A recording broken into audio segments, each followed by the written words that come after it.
Welcome to PyramidTimes. Myself Veena Suruvu, a holistic healer and also VP at PyramidTimes.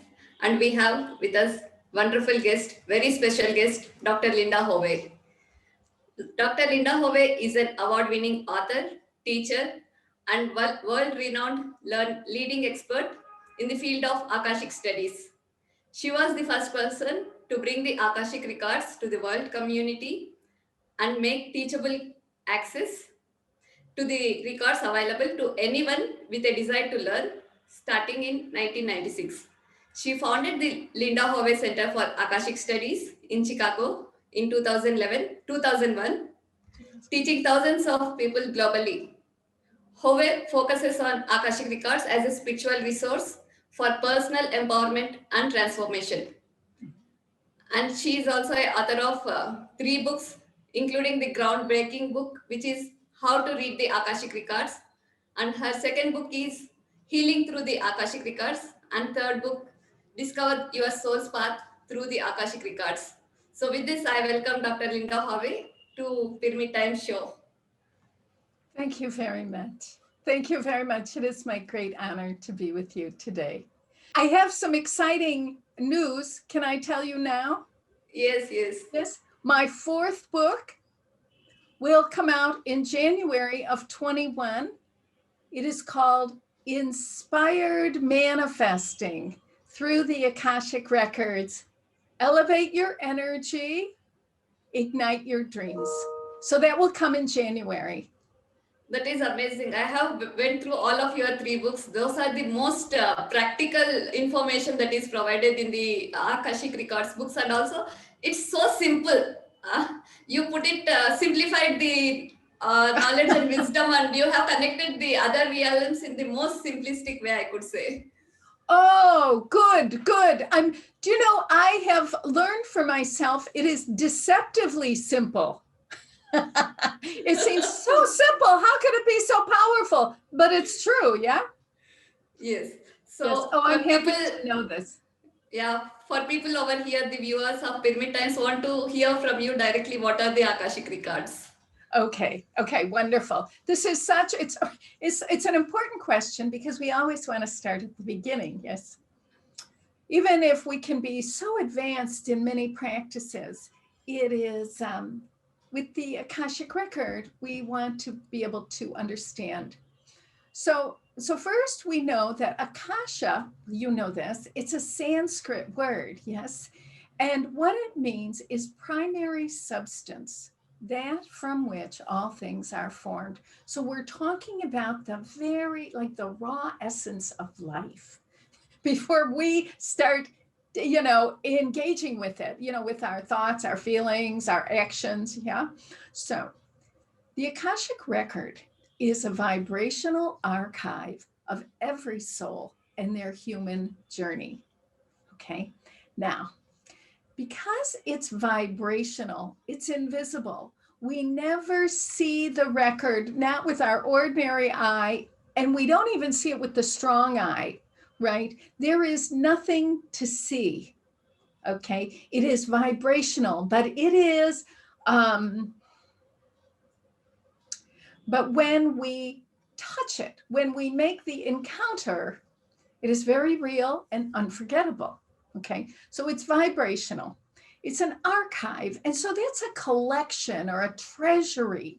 It's of every soul. So this means everybody who has ever been in human form, right, is included. So I couldn't, if I am mad at someone, I can't say, oh, I will take you out of the records. No, it's not possible.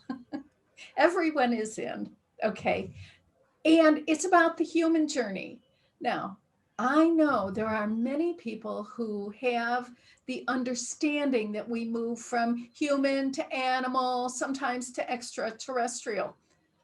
This may or may not be true. I don't know. What I do know is that the Akashic record doesn't address it. The Akashic record addresses the soul on its human journey. Okay, that's really what the record is. Now, every set of records, like your records, everybody's, every individual has records, and there are two parts to each set. The first part is permanent. It's fixed. It is not changing. The other part is evolving. It's emerging. It changes over time. Yes. So sometimes when people say to me, the Akashic record is permanent. Well, this is true. There are other people who will insist the Akashic record is always changing. This is also true. And these two parts of the set of the records travel together. Okay. And this is how that works. The permanent part, like the permanent part of your records, is your ultimate potential. At the inception of the soul, there is what I have come to understand as a divine impression woven into the fabric of the soul. It is, we can think of it as the soul's code or the blueprint of the soul. Now, I know it's a little tricky because those are visual words, right? But we don't see, we never see a blueprint like for a building. No. But it is as if your destiny has been etched into the very fabric of your soul. Yeah, that is permanent. It is good. It's actually magnificent. Yes. Now, what travels along with that is a catalog of all the lifetimes you live, past, present, future. Yeah. All the lifetimes you live through which you awaken to this ultimate potential. First, we awaken, we become aware, and then we begin to live it, right? We begin to demonstrate the highest ideal for who we are while we're still here on earth. Now, I know many spiritual seekers have great clarity about their potential, their magnificence, their infinite nature, especially when they don't have bodies.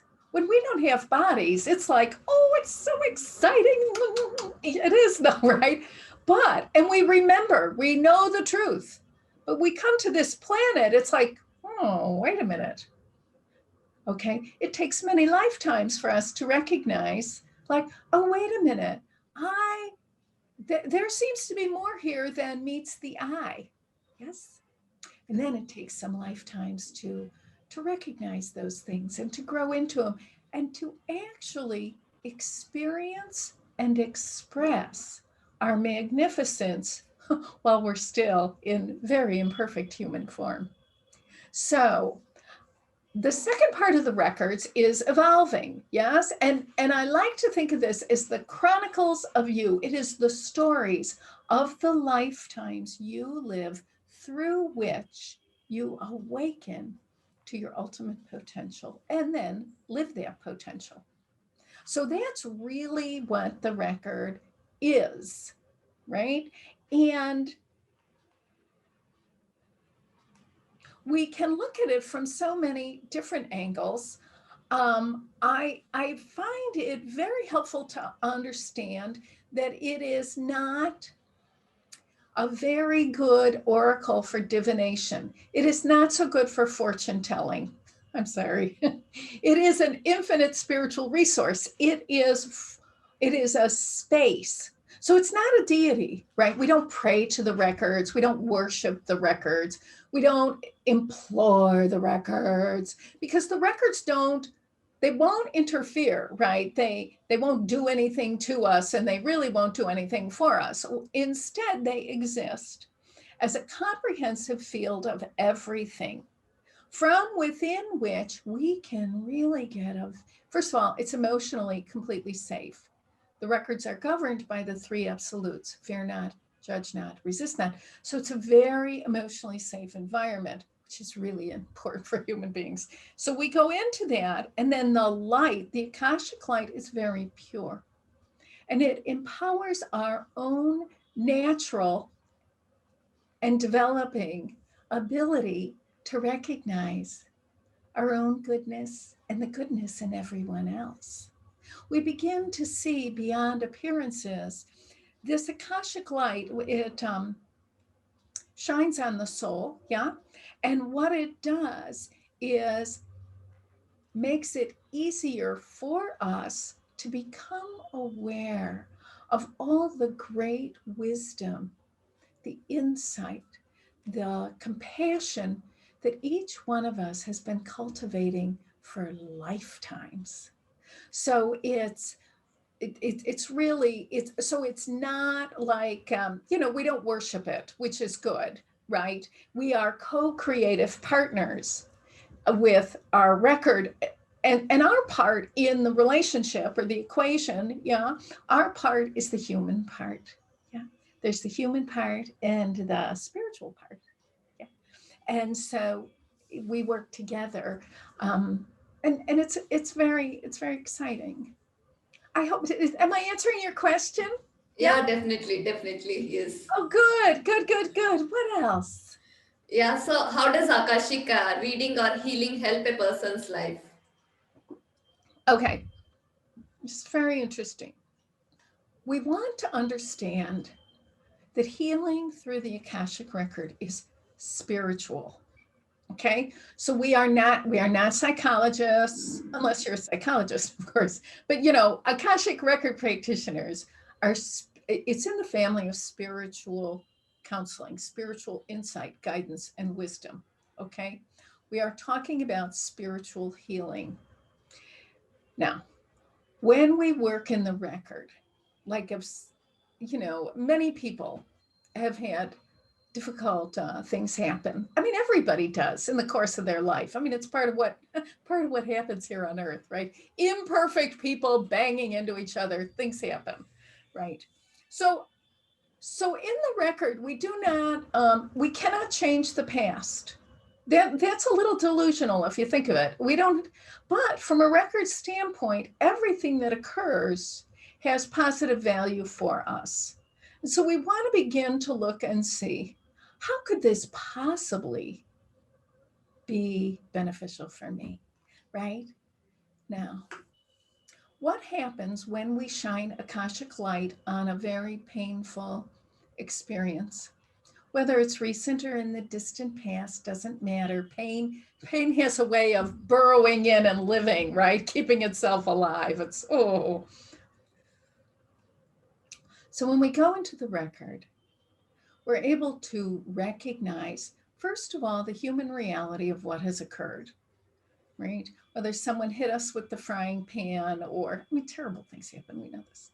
Okay, we recognize the reality.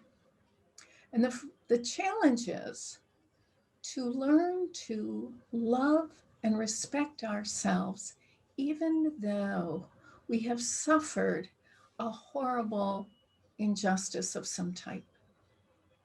Okay.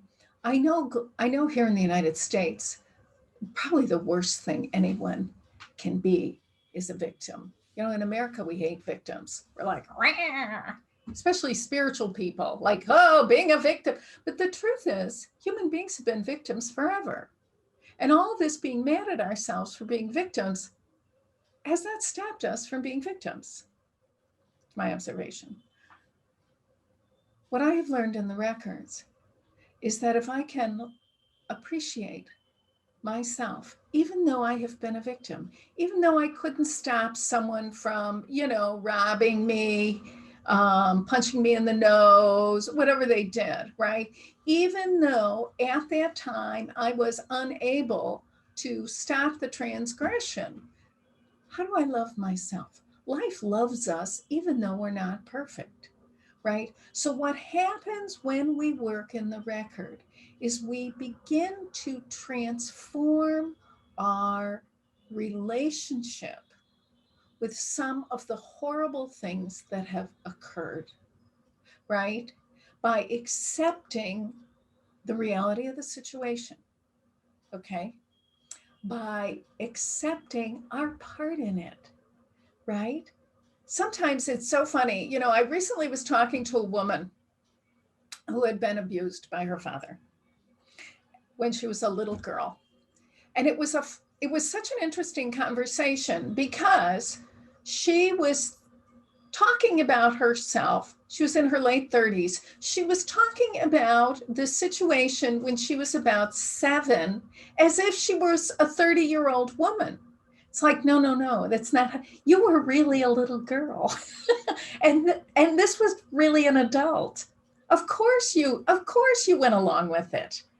Do you see, to understand the human reality of a situation we were in, even, right? Even if you can cure the sick, you know what I'm saying? Even if you can give the blind their sight, these are wonderful things. But the fact of the matter is we live in a human reality.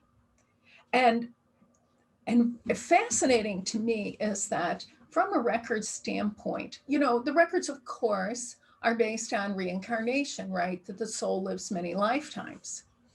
Now, when I first came in the records, this is so funny, I had the idea we had good lifetimes, bad lifetimes, right? And at the end, we would zero out. In the records, what I have come to understand is that the opportunity of reincarnation is to grow into unconditional love for the self, others, and all of creation.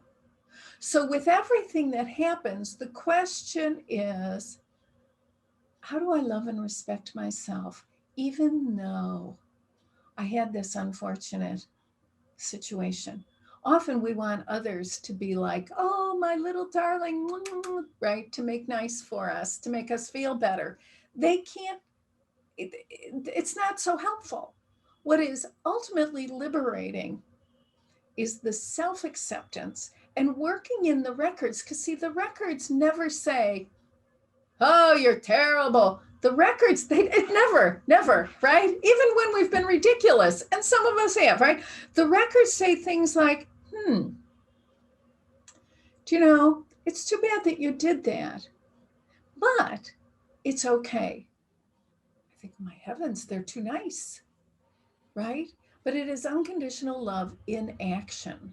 So when we work in the records, it's a spiritual practice. You know, spiritual is all about love.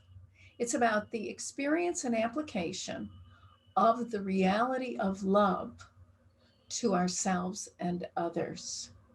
So in the healing process, we have first, we accept reality, the human reality without judgment, right? Second, the focus is on ourselves, right? And I know other people do terrible things. It's all true. But it is, but we know the light that's in me is in that person as well. Who knew? I used to think I was supposed to give them light. Well, that doesn't make sense. They have light. I don't have to worry about them. The problem is, can I treat myself with kindness, even though I am imperfect? Do you know this, Veena, that the records really embrace spiritual paradox? Yes. And one of the fundamental paradox is this, that we are, right? We are, I am, right? First, as a soul, infinite, eternal, immortal, unlimited. Yes, it's all true. It is also true as a human being. I am a mere mortal. I am flawed. There's an expiration date here. I didn't always have white hair. I used to be blonde. Do you understand? There are physical realities to the human experience. And as we work in the record, we find it possible to live in the truth of both without judging, right? It's okay to be human. And then, do you know what's really been fascinating over my years is that the Akashic light, it's first of all, it's pure, it's impeccable. I mean, it's really great, right? It has integrity, yes? So it is what we would call a perfect light. This perfect light shines through imperfect people. That is stunning to me, that the light will use us even when we are a work in progress, right? So what that really means is, on the worst day of your life, that the light comes through you, whether you like it or not, whether you know it or not. That a perfect light could be transmitted through, I mean, if you look at all the people in the world, everybody's a little bit wacky in their own way. And you think, but they still love. Everyone has terrible experiences. And yet they love, they give, they share, right? They strive to improve their lives for themselves and those they love. That is, it's like so moving to me that the perfect light, the perfect life, the perfect love will use us. So I have come to understand. Do you know, when I first came on the path, I thought, the purpose of the spiritual journey is to get perfect, and then I'll go participate. No. Life says, come on, even though you're imperfect, Linda, get off the bench. Life, that the purpose of the spiritual journey is to discover our usefulness, our fulfilling usefulness. Because, you know, this is another thing, you know, that all human beings have a deep desire to give. We can't help it. It's the way we're built. And it's good, right? It's a good thing. However, for many, many centuries, we believed that the best way to give was to give to the point where we would make ourselves sick, we would be martyrs, we would drop dead. I mean, we wore ourselves, we hurt ourselves in giving. And we thought that was good. That's why we did it. It was the best idea we had. Now the idea, the new age, new ideas, right? The new idea is this. How do I give in a way that nurtures me? See, this is it's not like I give to you and I suffer. Now listen, my grandmothers did that. And they were always upset about something. But if I give to you, right? If I give to you in a way that nurtures me, we both win. Because see, the age of martyrdom is over. But the age of giving, the age of true giving, empowering giving has just begun.